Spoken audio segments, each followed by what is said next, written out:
Shalom Elohim, haleluya, puji nama Tuhan. Semangat pagi Bapak Ibu Saudara yang dikasihi Tuhan kita Yesus Kristus. Jumpa lagi bersama saya Pendeta Samuel Mabuntu dalam Renungan Pagi ke 2554 hari. Renungan pagi ini mengudara. Puji Tuhan. Bapak Ibu Saudara yang dikasihi Tuhan, sebelum kita membaca, mendengarkan, dan merenungkan firman Tuhan hari ini, mari kita berdoa, minta pimpinan Roh Kudus. Kita berdoa. Bapa di surga, berbicaralah kepada kami semua. Pakai firman Tuhan ini untuk menegur kami, menasihati kami, meneguhkan iman percaya kami, dan memberkati kami semua. Di dalam nama Tuhan Yesus yang adalah firman Allah yang hidup, kami berdoa. Amin. Haleluya. Bapak Ibu Saudara yang dikasihi Tuhan, bersama dengan saya kita akan belajar Alkitab dari kitab Kejadian sampai kitab Wahyu. Mari buka Alkitab kita. Kisah Para Rasul pasal 18, ayat 18 sampai ayat 23. Di bawah perikop, Paulus kembali ke Antiokhia. Demikian firman Tuhan.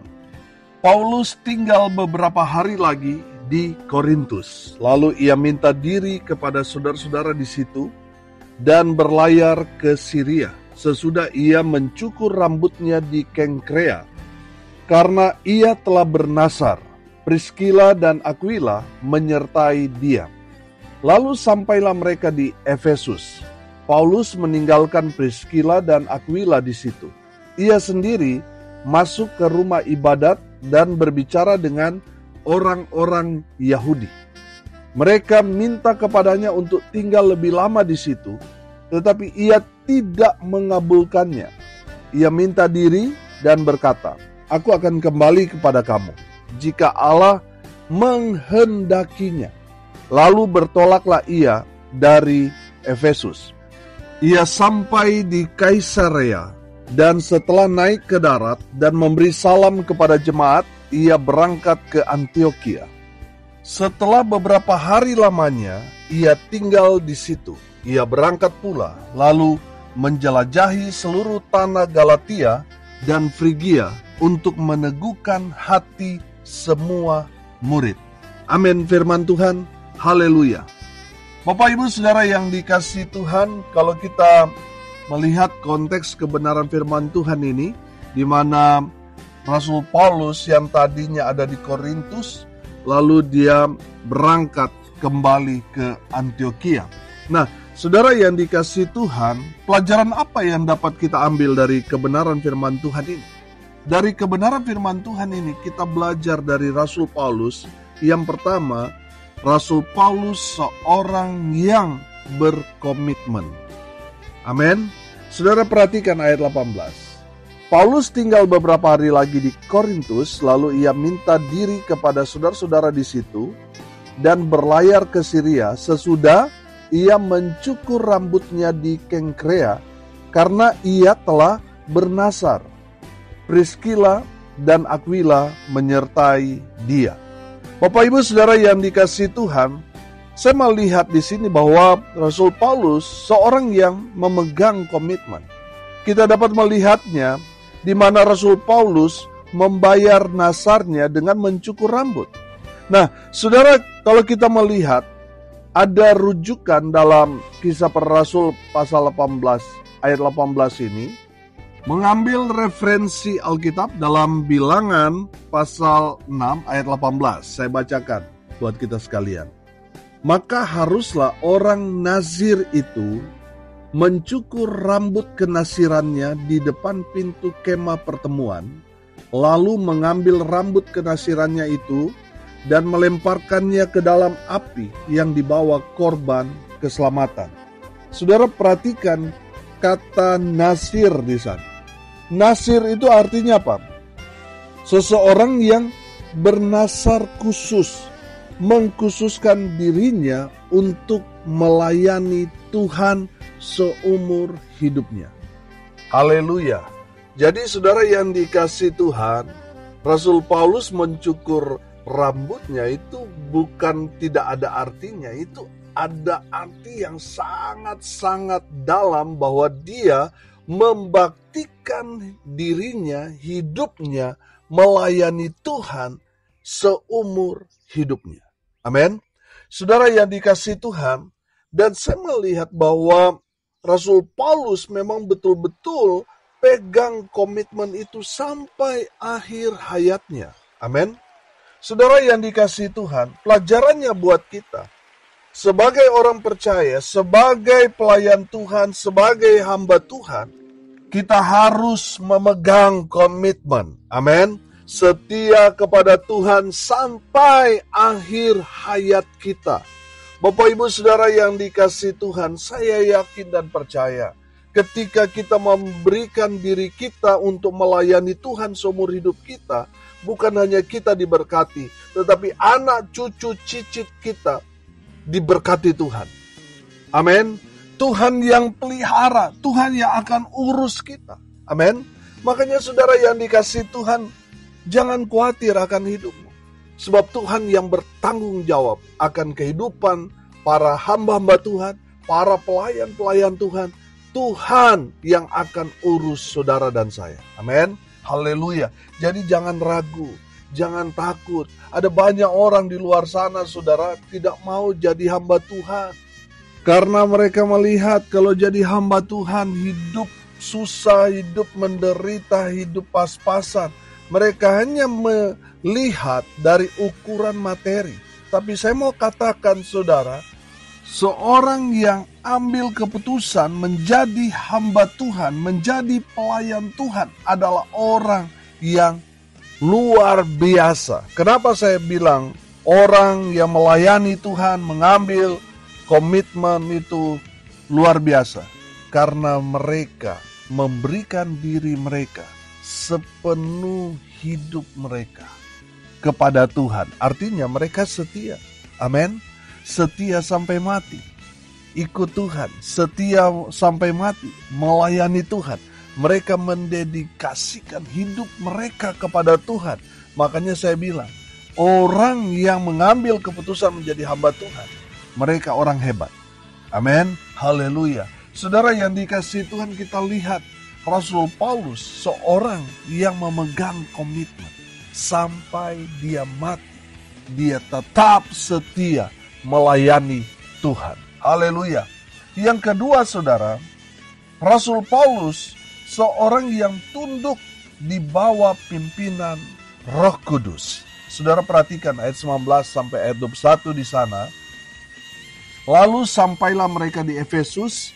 Paulus meninggalkan Priscilla dan Aquila di situ. Ia sendiri masuk ke rumah ibadat dan berbicara dengan orang-orang Yahudi.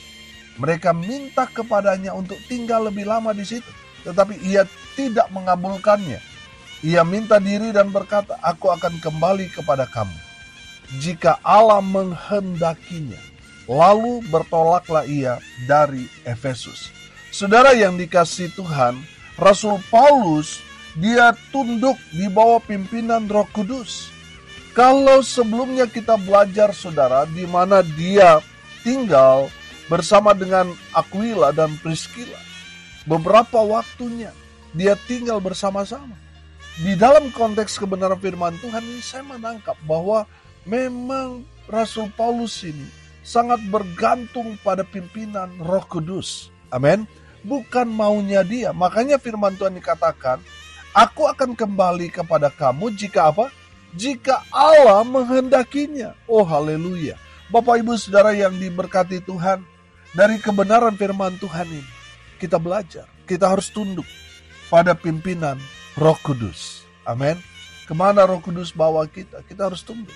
Kalau Roh Kudus suruh kita tinggal di tempat itu untuk mengajar kebenaran firman Tuhan, ya kita harus tunduk. Kalau Roh Kudus memerintahkan kita untuk melayani di tempat itu, kita harus tunduk. Amin. Saudara yang dikasihi Tuhan, jangan melayani Tuhan, tapi hanya semau saudara sendiri. Saudara melayani, saudara ya semau gue. Saudara yang dikasihi Tuhan, ketika kita mengambil keputusan untuk melayani Tuhan, artinya kita sudah menyalibkan daging kita. Kita sudah menyalibkan kemauan kita. Yang kita kerjakan, kita lakukan adalah maunya Tuhan dalam hidup kita. Amin. Yang kita kerjakan adalah kehendak Tuhan. Itu yang Tuhan mau. Amin. Bapak Ibu Saudara yang dikasihi Tuhan, jangan lagi melayani pilih-pilih pelayanan. Jangan. Mari kita mau kerjakan, kita mau lakukan semua perintah Tuhan. Itu yang kita lakukan. Makanya selalu saya bilang, jangan sampai sudah kita melakukan satu kegiatan pelayanan, tapi sebenarnya itu bukan kehendak Tuhan.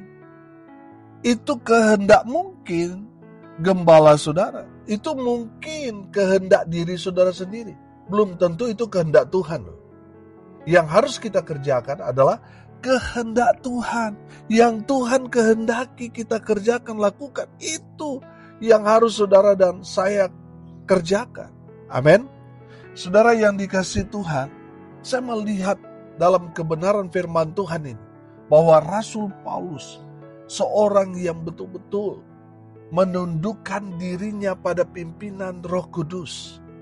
Roh Kudus suruh tinggal, dia tinggal.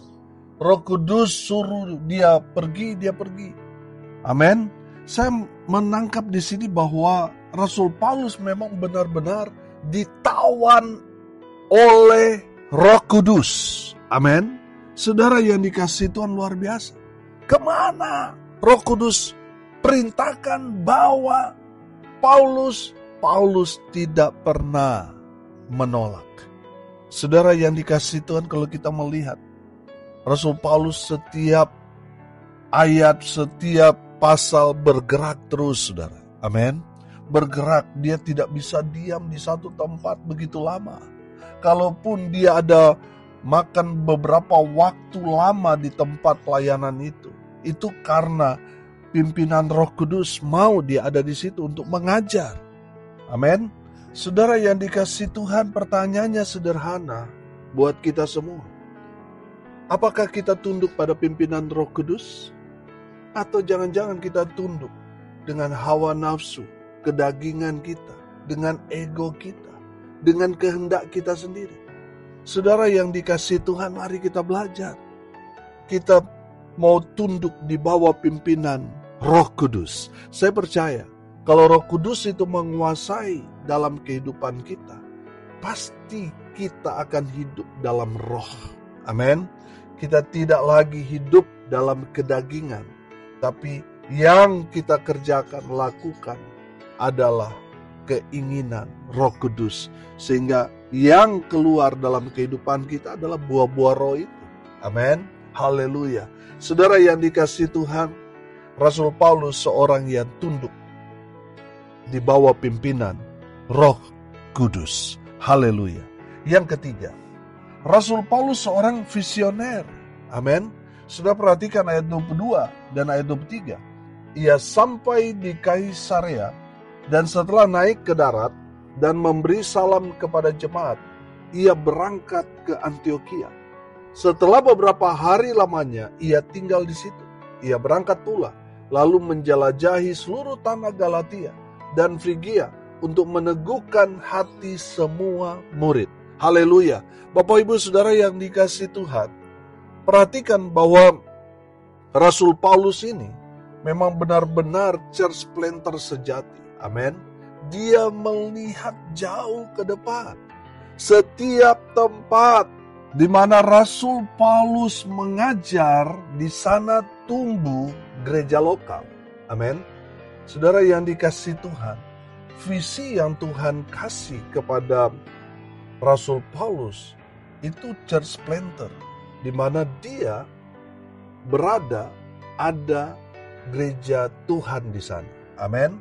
Bapak Ibu Saudara yang dikasihi Tuhan, mari kita melihat visi Tuhan yang Tuhan kasih kepada kita. Saya yakin dan percaya saudara, semua kita pasti mendapat penglihatan yang berbeda-beda. Ada yang dapat panggilan misalnya untuk mengerjakan pelayanan anak-anak sekolah minggu, anak-anak remaja, pemuda, dewasa, lansia. Ada yang Tuhan kasih layanan pendidikan, layanan ini dan itu, saudara yang dikasihi Tuhan, masing-masing kita punya visi ya. Tapi ingat, tujuan dari visi itu adalah mempermuliakan nama Tuhan. Amin. Supaya nama Tuhan Yesus didengarkan oleh banyak orang, mereka yang mendengar nama itu, mereka percaya kepada Yesus, mereka diselamatkan. Itu tujuannya. Saudara yang dikasihi Tuhan, perhatikan di mana Rasul Paulus itu dia berhenti, dia tinggal beberapa waktu, dia mengajar, tumbuh gereja di sana. Betul? Tujuannya apa, saudara? Tujuannya supaya banyak orang dapat dijangkau. Banyak orang boleh mendengar Injil Kerajaan Allah dari orang-orang percaya itu. Saudara yang dikasihi Tuhan, tujuan dari semua visi yang Tuhan kasih kepada kita semua orang-orang percaya untuk mempermuliakan nama Tuhan. Amin. Supaya banyak orang dijangkau. Itu tujuannya. Bapak Ibu Saudara yang dikasihi Tuhan, tangkap visi dari Tuhan buat saudara. Saya yakin dan percaya kita semua diberikan satu visi masing-masing untuk apa? Kita kerjakan. Tujuannya apa? Mempermuliakan nama Tuhan. Saudara yang dikasihi Tuhan, talenta, karunia yang saudara dan saya sedang jalankan sekarang ini, kerjakan. Tujuannya apa? Untuk menjangkau jiwa-jiwa. Menangkan jiwa-jiwa sebanyak mungkin. Amin. Itu yang Tuhan mau. Saudara, tujuan dari visi yang Tuhan kasih mempermuliakan nama Tuhan supaya apa? Banyak orang mendengar tentang Yesus, mereka percaya, mereka diselamatkan. Haleluya. Saudara yang dikasihi Tuhan, hari ini kita belajar dari Rasul Paulus. Dia seorang yang berkomitmen, dia seorang yang tunduk, patuh, taat pada pimpinan Roh Kudus. Dan yang ketiga, Rasul Paulus seorang visioner. Dia melihat jauh ke depan. Kenapa dia tidak lama tinggal di satu tempat? Karena dia melihat jauh ke depan. Supaya makin banyak tempat daerah yang dia jangkau. Dengan demikian makin banyak jiwa dimenangkan bagi Kristus Yesus Tuhan. Amin. Haleluya. Mari kita berdoa. Terima kasih Bapa di surga atas kebenaran firman yang sangat memberkati kami. Biarlah kami sama seperti Rasul Paulus yang berkomitmen, yang tunduk pada pimpinan Roh Kudus dan visioner, melihat jauh ke depan. Hamba berdoa berkati semua pendengar dimanapun mereka berada. Berkati hidup mereka, rumah tangga mereka diberkati, usaha, pekerjaan, pelayanan mereka dibuat beruntung, berhasil dalam segala hal. Hamba berdoa khusus untuk pelayanan ibadah syukur KKR besok tanggal 19 Juni jam 6 sore di Hotel Infinity Egg Jimbaran, Bali. Hamba berdoa biar semua yang mengambil bagian dalam pelayan altar hamba Tuhan, yang akan sharing firman Tuhan, semua yang sudah support untuk terselenggaranya ibadah syukur KKR ke-7 tahun renungan pagi ini mengudara, Tuhan balas berkat dengan luar biasa pada orang-orang yang punya hati untuk pekerjaan Tuhan ini. Mereka yang hadir, mereka yang datang, tambah diberkati Tuhan. Hamba berdoa Tuhan berkati dalam nama Tuhan Yesus. Kami serahkan semua acara besok ke dalam tangan Tuhan. Biarlah nama Tuhan yang dipermuliakan. Hamba berdoa biarlah berkat Tuhan dari surga turun memenuhi semua pendengar. Bapak Ibu Saudara yang dikasihi Tuhan, arahkanlah hatimu kepada Tuhan dan terimalah berkat dari Tuhan Yesus. Tuhan memberkati engkau dan melindungi engkau. Tuhan menyinari engkau dengan wajah-Nya dan memberi engkau kasih karunia.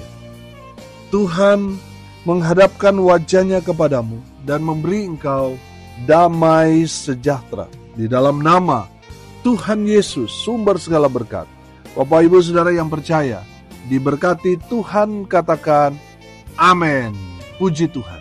Bapak Ibu Saudara yang dikasihi Tuhan, kalau saudara merasa diberkati melalui renungan pagi ini, bagikan juga kepada saudara-saudara yang lain, supaya mereka juga diberkati. Karena untuk itulah kita dipanggil, untuk jadi berkat.